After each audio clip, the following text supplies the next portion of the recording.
Good morning. I'm excited to join this special program, Divine Impartation, organized by the Redeemed Christian Church of God. Now, it's an interesting thing for me to be here because I'm here to talk about business, moving from informal to the formal sector. My name is Olusola Akinbo. Now, doing business in Nigeria is an interesting thing, and it's a phenomenon that a lot of people don't understand in the Nigerian market space. We have a lot to gain when we build business in Nigeria. I, Olusola Akinbo, believe in building business and not simply doing business. Now, according to the National Bureau of Statistics, that's the NBS, Nigeria has over 41,543,000 enterprises. Now, 99.8% of these enterprises are micro. What does that mean? They are businesses that have employees of less than 10. And just 0.17% are small businesses, that is, those that have employees that are between 10 and 50. And 0.004% ends up to be just businesses that have more than 50 employees, and that is the medium business. But if we look at it, why are people doing businesses in the informal sector? It's important to look at that aspect. But one of the things you need to know about the informal sector is that the informal sector makes up to an average of 65% of the Nigerian economy. And in terms of GDP contribution, the informal sector contributes about 41% to the Nigerian economy, meaning there is a huge potential in the informal sector that has not been fully tapped. But why do people go informal? Why do they do business in the informal sector? One of the main reasons is that the cost of formalization seems high to a lot of people. A lot of them believe that they need to keep their information secret. I don't want people to know what I am doing. I don't want them to know I am making so amount of millions, in the business that I'm doing. Then apart from that, there is the inadequate knowledge and, of the process involved in formalizing businesses. Now, another key thing that I believe some of you might be thinking about is, I don't want to pay tax. So the fear of taxation is there. So as a result, what do? They do business rather than build business. Now, according to the National Bureau of Statistics as well, 97.8% of micro businesses that we have in Nigeria are not even registered. Who has a baby that doesn't register the baby's name? So that's what a lot of people do. They have a baby, which is their business. They don't register it. So you as a person, what are you doing about that, your business of yours? Now, if we look at small businesses or micro businesses generally, in the informal sector, the main thing that drives them, is the strength of what I call a kind of arbitrage. What do I mean by arbitrage? Arbitrage simply occurs when you buy, when you buy something from one market and sell it in another market. That is what arbitrage is. You're buying from market A, you're selling it in market B at a higher price, just like you will do. You go to, what do you call it now? You go to Lagos Island, Idumota, to go and buy things. You buy it from that market, you bring it to Oshodi. Not Oshodi now, you bring it to maybe Surulere or mainland, and you start selling there. You've gone from one market and sell. Really. So basically, that's what arbitrage simply implies, So, but arbitrage occurs, like I said, when you take advantage in a price difference in different markets. But an arbitrager, that is the person who practices arbitrage, is not an entrepreneur. That is one thing we need to get straight. And it's not an entrepreneur. The person simply focuses on pricing. So while an entrepreneur looks at the possibility of picking up a problem in the society, solve that problem, and make money as a result, arbitrageurs simply do what? They look at focus on stippling on price. That, okay, I can buy it for 10 naira, sell it for 15 naira, keep my 5 naira. And that is not totally entrepreneurship. Yes, an entrepreneur wants to make money. An entrepreneur look at the fact that he can make money, in pricing as well. But the main focus of an entrepreneur is about solving problem. That is the thing. But arbitrage itself is not a crime. It is not a crime. No. It's not a crime. It's not a crime for you as a person to simply do one thing, to buy from one market and sell. But what will I say as we are right now? Even for those that have, for a lot of us as we're listening now, we are Christians. Those that are listening to me, you look at it from the scripture and everything. You look at things that happen in the scripture and you can pick principles that has to do with things like this.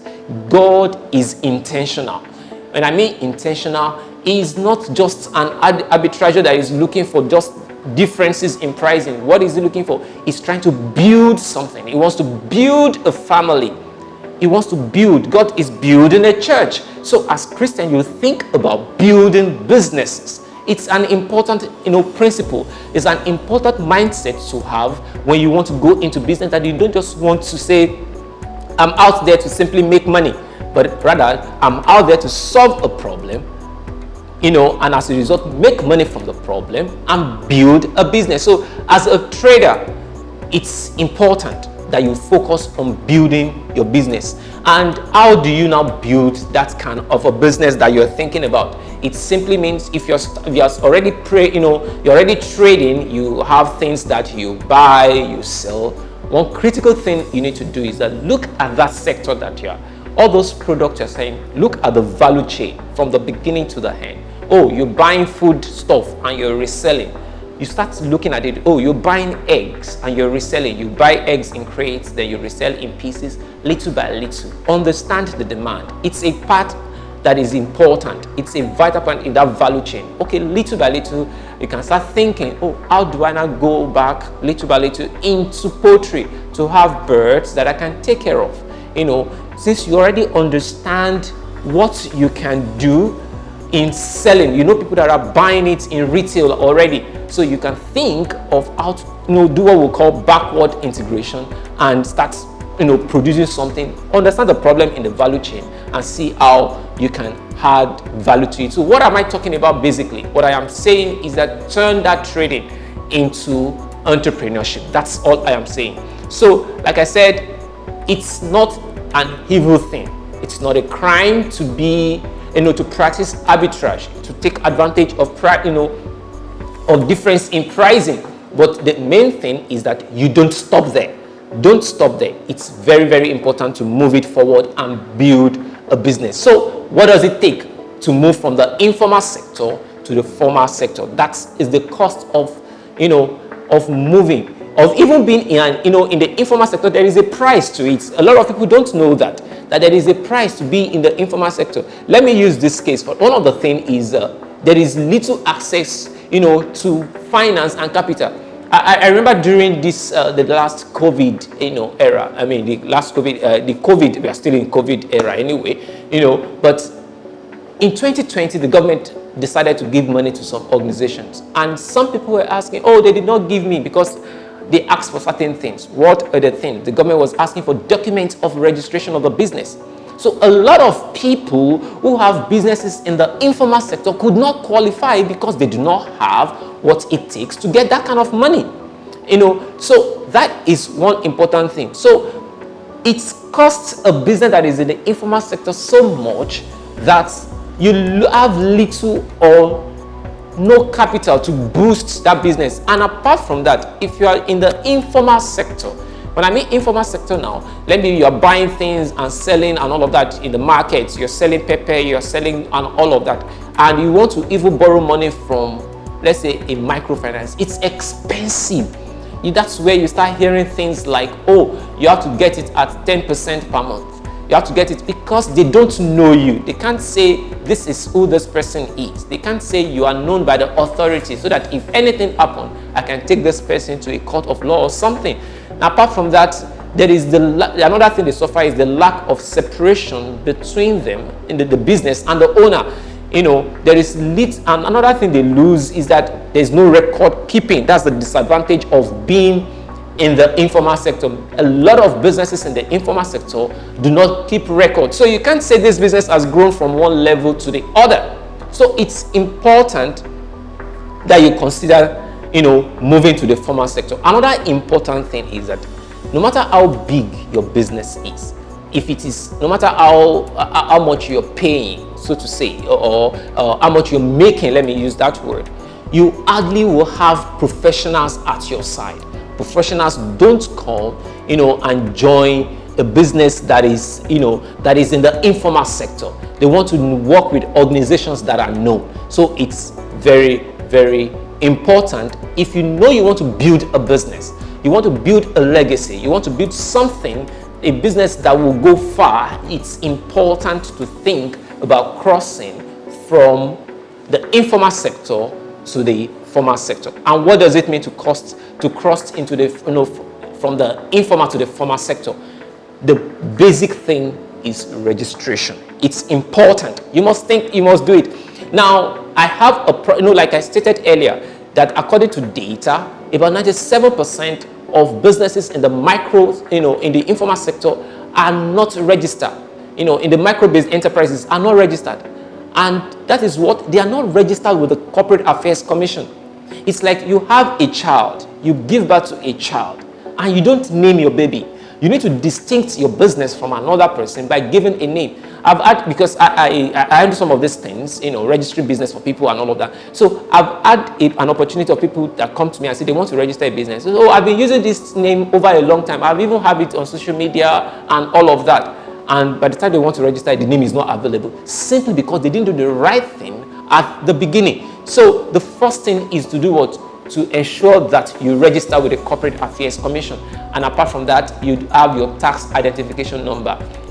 So apart from that, it's another thing is to have a business plan. When you have a business plan, the chance of a business succeeding increases by about 30 to 40%. But if you don't have one, there is no, what are you running against? How can we measure that you're growing?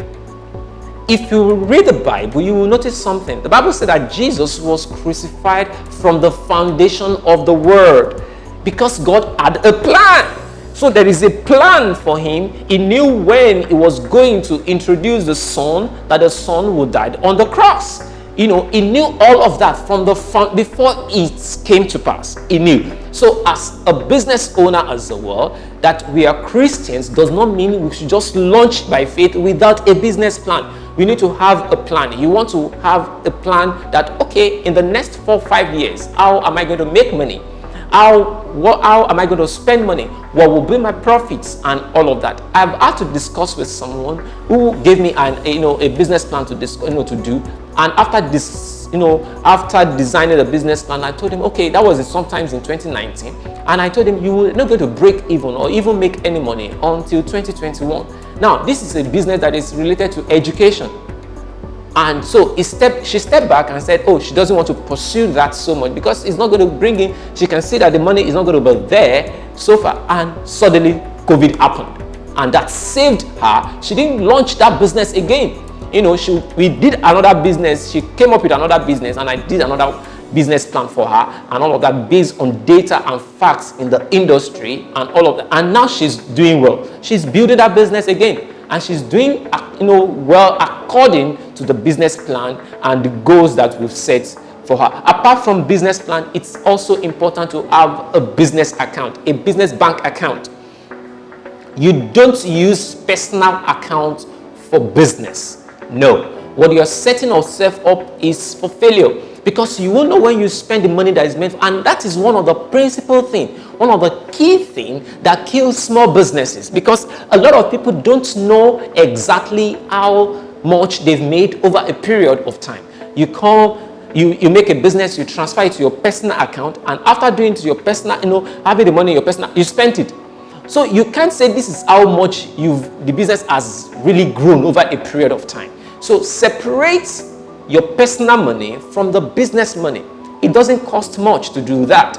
It's a very simple thing. So, and another key thing that I will say is brand identity. It's important. You want to have your logo, you want to have your website. As depends on the kind of business that you do. You want to have a website, and this day, if you're coming up with a business, and by the time you start making 100,000, 200,000 a business, strongly, I believe you should consider having a website or social media handle. The world is going digital.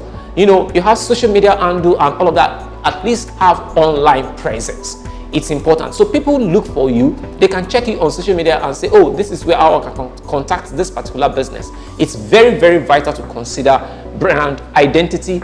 Then another thing is trademark. Yes, you might not have heard so much about it, but it's valuable for you to protect your identity. You have a name, you can trademark that name. That's why you see that when you have a big company like Coca-Cola, nobody can use it. You see it, TM, trademark, you can't use it. You're using that to separate, and it's actually part of the assets of a company.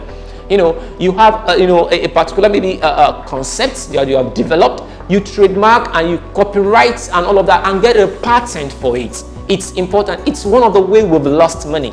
I as an individual have been a victim of that. I had an idea, a fantastic idea, that if I met, though I was working with a financial institution at that time, but if I had built that idea myself, believe me, that idea is, that has to do with the USSD that we use at the moment. That was one of the ideas. I had something like that. I projected it to the bank, and the bank took it, and the bank is using it. They built some things around it and all of that. They're using it. It's fantastic. It's okay. But if I had that idea and I've built a business around it, I have patented and all of that, and I pushed it out, then what do you think will be my post level or my account and my bank account level today? It will be higher than what it is, definitely. So it's important. Then another key thing for business owners or small business owner that I will want everyone to consider is record keeping. You cannot but keep record. It is very, very important. Even Jesus had someone who keeps money, who keep record of the things, the spending and all of that. At the end of the day, after feeding the 5,000, he told them, pack the baskets, the ones remaining. We had record, we have fed. That's because of record keeping. That's why we got the numbers. So you cannot just be selling. You cannot just be buying. You have to know how much is going into every expense end at a particular point in time. So you want to know where is your money going into. At the beginning, I was discussing with some people, a particular group, alumni group this year. And I was telling them that even personally myself, up to fuel and everything, I keep track of everything that I do. Personal money now. I have a budget, and apart from even having a budget, I keep record of how I spend. Even in my account, I keep record. Whatever I'm spending money for, I write down the purpose. I explain it so that when I look at my account, I can say this is what my money has gone into. And my financial institution did something fantastic. They can tell me now that I have spent so amount on airtime. I have spent so amount, on maybe gift items, or I've spent so money on books and all that. They can tell me that now, and that's a fantastic thing that you want to consider. Then it's also important that I tell you that if you want to be formal, you need to start paying tax. There are different taxes that you need to pay. But as a business owner, pay your tax. It's important so that when you can benefit from whatever government is coming up with, you don't know, now it's for just only business registration that they, document that they requested for. Sometimes later, it can now start becoming, oh, do you pay tax? So you want to remit tax, and don't be afraid about tax. For instance, VAT, for instance, is not money that is coming from your business. It's something that the person who is buying from you should pay. That is, so you need to have adequate understanding, of exactly what all of these taxes mean. And right now, small business owner, according to the Nigerian, Finance Act of the 2020-2021, that if your turnover at the end of the year is 25 million naira, you're actually exempted from certain from taxes and all of that. So except you're dealing with maybe big companies, multinationals or any big company that their turnover is more than maybe 100 million and all of that, that is when you now start even paying the VAT and all of that, depending on the goods. So as a small business owner, as a micro business owner, register, get your tax identification number. You might not be paying tax. However, you might have to be paying payee, and that is the start from your staff salary. Now, if you're paying staff salary, let's say 30,000 naira, for instance, now, which is the minimum wage, you don't even have to pay them. You don't have to pay that pay. So it's important. I think it's the lack of knowledge about all of these things that's making a lot of people, to avoid the formalization process. So what are the benefits of going formal? It's important you consider those benefits. One of the key things for you as a person going formal is that you'll be able to have access to finance. Now, when I mean access to finance, it means you can get money from investors. If you have a limited liability, for instance, you can sell shares to family. Imagine you have a business and you need 5 million naira, and you have an uncle that can give you 5 million naira. It will be more interesting rather than saying, "Uncle, please come and finance my business with 5 million naira." It will be much more interesting to to him when you go to him and say, "Oh, uncle, you can be co-owners in my business. Let me give you a certain amount of shares, in exchange for 5 million, maybe 5%, maybe 10%. That's the interesting thing. He will want to hear because you are offering something, in return for that particular money that you want to collect. Apart from that, you'll be able to have access to government support. Government support comes in various forms. Government is helping businesses now, one way or the other, but they cannot help businesses that are in the informal sector.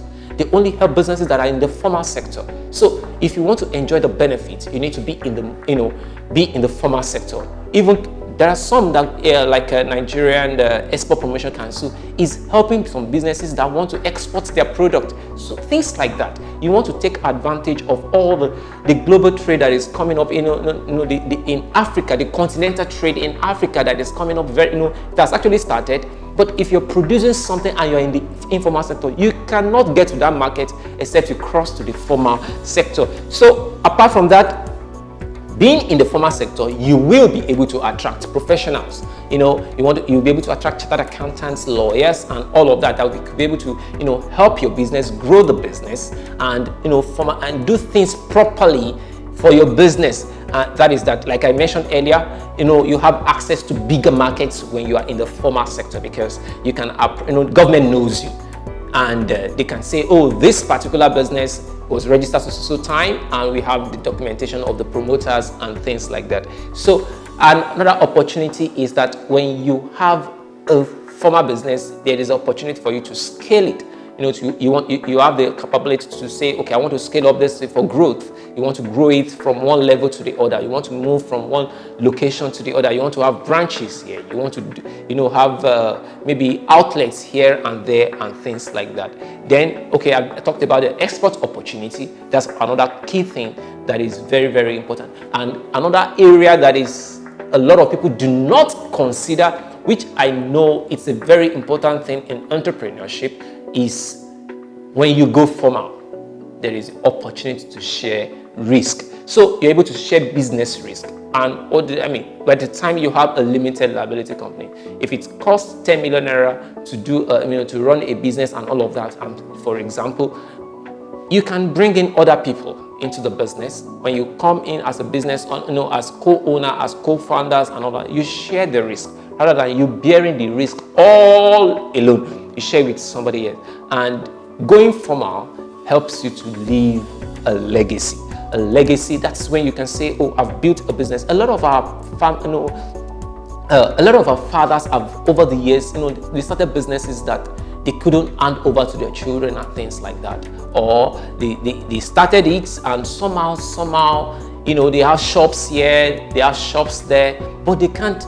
You can't say they built a legacy. The children cannot build on that simply because those businesses are in the informal sector. So if the child wants to do it, he has to start all over again. But imagine they've built it over the years.